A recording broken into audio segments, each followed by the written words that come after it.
Sir ఇప్పుడు మనం చూస్తున్నాం మార్కెట్‌లో సార్ అమ్మాయిల విషయం దగ్గరికొస్తే ఎలా ఉందంటే సార్ ఇప్పుడు ఒక అబ్బాయి ఉన్నాడు.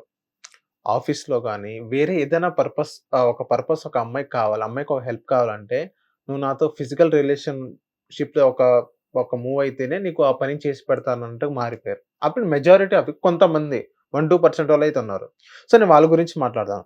సో, అది అవసరం కాబట్టి అమ్మాయి తల వంచి ఆ పనికి లోనైద్ది. ఇబ్బంది పడైనా సరే.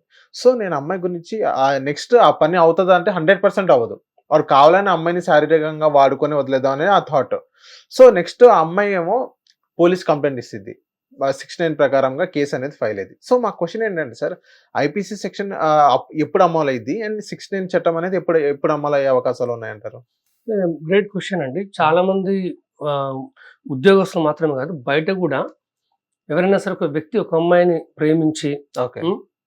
లేకపోతే ఒక అమ్మాయితో పరిచయం ఏర్పడి పనిచేసే ప్రదేశాల్లో అయితేనేమో ప్రమోషన్ ఇప్పిస్తా, మంచి పదోన్నతి ఇస్తా, నీకు మంచి సాలరీ హైక్ ఇప్పిస్తా అని చెప్పేసి శారీరకంగా ఆడవాళ్ళతో సంబంధం పెట్టుకుంటున్నారు. అలా మోసం చేస్తున్నారు. బయటనేమో చాలా మంది నేను ప్రేమిస్తున్నా, నువ్వు లేకుండా నేను బతకలేను, ప్రేమ అంటే మనసుకు సంబంధించింది, శరీరానికి సంబంధించింది కాదు అని చెప్పేసి తీసుకెళ్ళి వాళ్ళని శారీరకంగా వాడుకుంటారు. ఇప్పుడు పరిస్థితి ఎట్లుందంటే ఫస్ట్ హాయ్ హాయ్, తర్వాత ఓయోయ్ ఓయో, తర్వాత బాయ్ బాయ్, ఇట్లా పరిస్థితి తయారైపోయింది. అయితే ఒక చక్కటి ప్రశ్న ఇది. జూలై 1, 2024 తర్వాత ఎవరైనా సరే ఒక వ్యక్తి పెళ్లి చేసుకుంటాను కానీ, ప్రమోషన్ ఇప్పిస్తాను కానీ, క్విడ్ ప్రోక్యూ నీకు ఇది చేస్తాను నాకు అర్జెంట్ ఉద్దేశంతో నమ్మించి ఫాల్స్ ప్రామిస్ చేసి కనుక ఒక అమ్మాయితో శారీరకంగా పడుకొని అమ్మాయిని మోసం చేస్తే బిఎన్ఎస్ సెక్షన్ 69 ప్రకారం కేసు పెడతారు. అది రేప్ కేసు ఉండదు. దీంట్లో రేప్ కేసు ఉండదు. రేప్ కేసు ఉండదు. ఈ ఫాల్స్ ప్రామిస్ పైన మాత్రమే కేసు పెడతారు. 69 10 years వరకు జైలు శిక్ష, జరిమానా లేకపోతే 2 విధించే అవకాశం ఉంటుంది. 69 ఇది. ఇక్కడ టైం పరిమితి మనం చూసుకోవాలి, టైం ఫ్రేమ్. ఒకవేళ జూలై 1, 2024 కంటే ముందు ఎవరైనా ఒక అమ్మాయిని పెళ్లి చేసుకుంటానని చెప్పేసి లేకపోతే మోసం చేసి అమ్మాయిని శారీరకంగా వాడుకుంటే అప్పుడు రేప్ కేసు పెట్టవచ్చు, చీటింగ్ కేసు పెడతారు, అలాగే క్రిమినల్ ఇంటిమిడేషన్ కేసు కూడా పెడతారు. 420 కూడా పెట్టే అవకాశం కూడా పెడతారు. ఎందుకంటే ఒక బెస్ట్ క్లాసిక్ ఎగ్జాంపుల్ ఏంటంటే ఒక అతను ఒక అమ్మాయిని ప్రేమించి మనం ఇట్లా ప్లాన్ చేసుకుందాం, అలా ప్లాన్ చేసుకుందాం అని చెప్పేసి ఆ అమ్మాయి దగ్గర నుంచి డబ్బులు తీసుకున్నాడు ఆయన. డబ్బులు తీసుకుంటే ఎంత తీసుకుని ఉంటారు మీరు ఊహించండి. 10 లక్షలు తీసుకుంటారు. 10 లక్షలు కాదు, ఒక 33 lakhs తీసుకుండు. మన లైఫ్ కోసం నేను మంచి ప్లాన్ చేస్తున్నాను చెప్పేసి. తీరా 33 lakhs తీసుకున్న తర్వాత ఆడ ఏం చెప్పిండంటే నేను అక్కడిక్కడ ఇన్వెస్ట్ చేసిన డబ్బులన్నీ పోయినాయి, ఇప్పుడు నేను ఏ విధంగా నేను చూసుకోలేను, నన్ను క్షమించు, నీలాంటి మంచి అమ్మాయి ఒక మంచి అబ్బాయి చేతిలో ఉండాలి, నాలాంటి అసమర్థుని చేతిలో కాదు, నేను శారీరకంగా నేను సుఖపడతా కానీ మంచి లైఫ్ ఇవ్వలేనని చెప్పేసి ఆ అమ్మాయికి దూరం అయిపోయాడు. ఏదో డైలాగ్ కొట్టేసి. ఈ అమ్మాయి ఊరుకుంటే ఉండదు కదా. అమ్మాయి కేసు ఫైల్ చేయడం జరిగింది. తర్వాత కోర్టులో పిటిషన్ కూడా వేశారు. ఆ తర్వాత అతనికి అతని పైన కేసు కూడా ఫైల్ చేశారు. సెక్షన్ 69 కింద ఫైల్ చేశారు. మనీ కింద చీట్ చేశారు కాబట్టి దాని కింద కేసు ఫైల్ చేశారు. నా పైన కేసు పెడితే నేను ఎంత చూస్తానందుకు ఇంటిమిడేషన్ కింద దానిపైన కేసు ఫైల్ చేశారు. అమ్మాయిని కిడ్నాప్ చేసే ప్రయత్నం కూడా చేస్తే దానికి సంబంధించిన కేసు కూడా పెట్టడం జరిగింది. ఎందుకంటే చాలా జాగ్రత్తగా ఉండాలి అమ్మాయిలు. చాలా ఎమోషనల్ అవుతున్నారు. ముఖ్యంగా సోషల్ మీడియాలో ఇన్స్టాగ్రామ్ కావచ్చు, ఎక్కడైనా కావచ్చు, ఈ ఫొటోస్ అన్ని మొత్తం ఎలా పడితే అలా అప్లోడ్ చేస్తున్నారు అబ్బాయిలు. నిజంగా రిచ్ పార్టీ అనుకుని కొద్దిమంది మంచి లైఫ్ ఉంటుంది అనుకుని ఆ విధంగా అమ్మాయిలు మోసపోతారు. ఇంకొద్దిమంది ఏమో ఓకే పోతే పోనీ అని చెప్పేసి నాకు ప్రమోషన్ వస్తుంది, లేకపోతే లైఫ్ బాగుంటుందని చెప్పేసి వాళ్ళు ఇచ్చే ఫాల్స్ ప్రామిస్ వాళ్ళు వీళ్ళను అర్పించుకుంటున్నారు. ఇట్లా చాలా మోసం జరుగుతుంది. అమ్మాయిలు మాత్రం చాలా చాలా చాలా జాగ్రత్తగా ఉండాలి. ప్రేమ పేరుతోనే చాలా జరుగుతున్నాయి. లాస్ట్ వీకే అప్రాక్సిమేట్లీ నాకు 13 to 14 కేసెస్ వచ్చినాయి.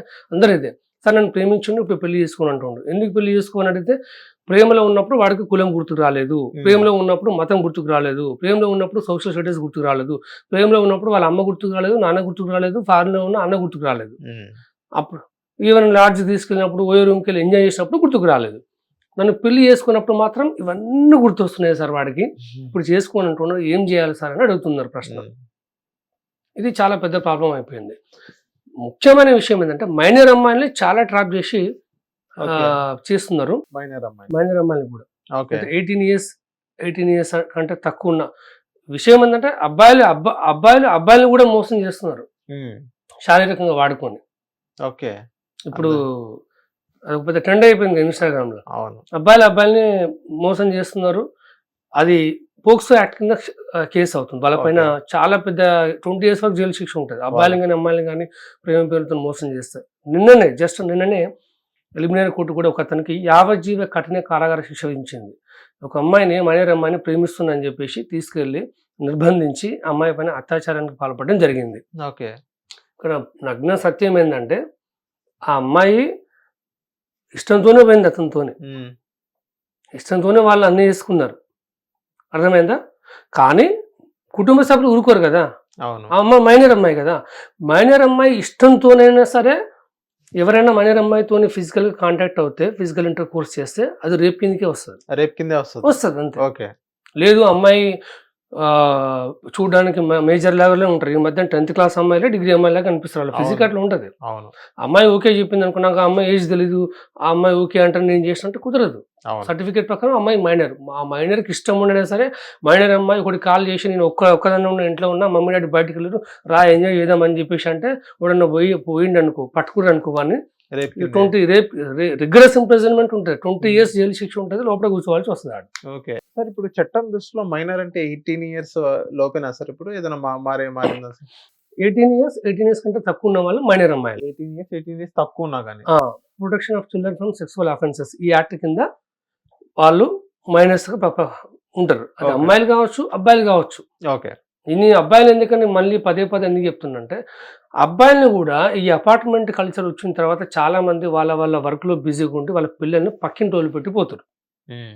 ఆ మధ్యన ఒక ఫ్యామిలీ ఏం చేశారంటే వాళ్ళ 7 ఇయర్స్ అబ్బాయిని ఒక పక్కింటి వదిలిపెట్టిపోతే ఆ రిటైర్డ్ అంకుల్ ఆ బాబుని ఇంట్లోకి తీసుకెళ్ళి వాడు రోజు ఓరల్ సెక్స్ చేస్తుండే అబ్బా! అబ్బాయితోని. వాడికి తెలీదు. క్యాడ్బరీ చాక్లెట్ తీస్తున్నాడు, ఓరల్ సెక్స్ చేస్తుండు. హ్మ్. వాడేమన్నాడు, ఒకరోజు అంకుల్ లేడు. అంకుల్ ఉంటే బాగుంటుండే, అంకుల్ చాక్లెట్ ఇస్తాడు. కాకపోతే అదొక పని మాత్రం నాకు నచ్చదండి. ఏం పనిరా అంటే వాడు అది చెప్పడం జరిగింది వాళ్ళ పేరెంట్స్‌కి. ఓకే. నాకు వెంటనే నాకు కాంటాక్ట్ అయిపోతే నేను చెప్పడం జరిగింది. వాళ్ళు వెళ్ళి వాని పైన కేసు పెట్టారు. ఓకే. సో, ఆ అంకుల్‌కి ఎలాంటి శిక్షలు పడే అవకాశాలు ఉన్నాయి సార్? చాలా స్ట్రింజెంట్ పనిష్మెంట్ ఉంటది. ఎలా అసలు సార్? నాన్ బెయిలబుల్ కేసు అయిపోతది ఓకే. అతని పైన. ఇప్పుడు ఈ మనం పోక్సో యాక్ట్ ప్రకారం అతనికి అప్ టు 10 ఇయర్స్ వరకు జైలు శిక్ష కూడా ఉంటది. 10 అసలు ఇయర్స్. బెయిల్ రావడమే చాలా కష్టం. ఓకే. చాలా కష్టం.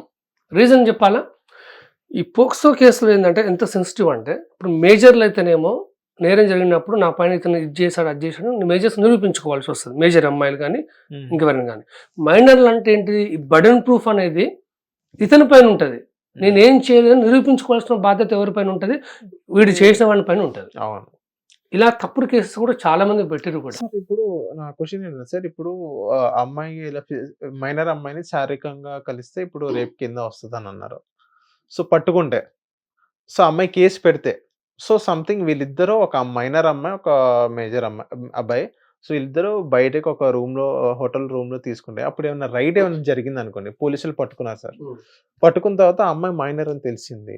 సో, ఆ అమ్మాయి నేను ఇష్టపూర్వకంగానే ఆ అబ్బాయిని ఫిజికల్‌గా కలిసానంటే అప్పుడు చట్టం ఓకే అనేదా? లేకపోతే ఎలా ఉండే సార్ ఆ సిట్యుయేషన్? అప్పుడు కూడా శుభ్రంగా మనం తీసుకెళ్ళి లోపలికెళ్ళి బాగా తోమి మన పైన కేసు ఫైల్ చేసి అమ్మాయి ఒప్పుకున్నా సరే స్వచ్ఛందంగా వస్తానని ఒప్పుకున్నా. ఆమె బాండ్ పేరు పైన రాసి నా ఇష్టంతోనే ఇతనితో నేను సెక్స్ చేశాను ఆ! అని ఓపెన్ గా మైనర్ అమ్మాయి చెప్పినా సరే హ్మ్. అది రేప్ కేసే అవుతుంది. ఓకే. ఒక్కటి మాత్రం ఎక్సెప్షన్. ఇప్పుడు నేను మిమ్మల్ని మన దగ్గర గొడవ వచ్చింది, మిమ్మల్ని కత్తితో పొడిచాను మిమ్మల్ని. హ్మ్. మీరు పోయి కేసు పెడితే కానీ నా పైన ఫైల్ కాదు ఎఫ్ఐఆర్. అవును. Do you agree? హ్మ్. అలాగే వాళ్ళకి అండర్స్టాండింగ్ ఉందనుకోండి, మనకు తెలియకుండా ఏం చేస్తే మనకేం తెలియదు. హ్మ్. పోలీసు వచ్చినప్పుడు కూడా లేదు నా ఇష్టంతో చేసిన అది చేసిన అంటే కుదరదు. పోలీసులు తప్పకుండా వాళ్ళని తీసుకెళ్ళి చట్ట ప్రకారం వాళ్ళ పైన ఎఫ్ఐఆర్ నమోదు చేస్తారు. లేదా అప్పుడున్న సిచ్యువేషన్లో ఏమైనా అమ్మాయిలు జరిగితే మనం చెప్పలేము. ఓకే. కానీ కన్సెంట్ ఉన్నా సరే మైనర్ అమ్మాయి పైన చేసినా సరే it's an offence. Thank you sir. మంచి విషయం. Thank you.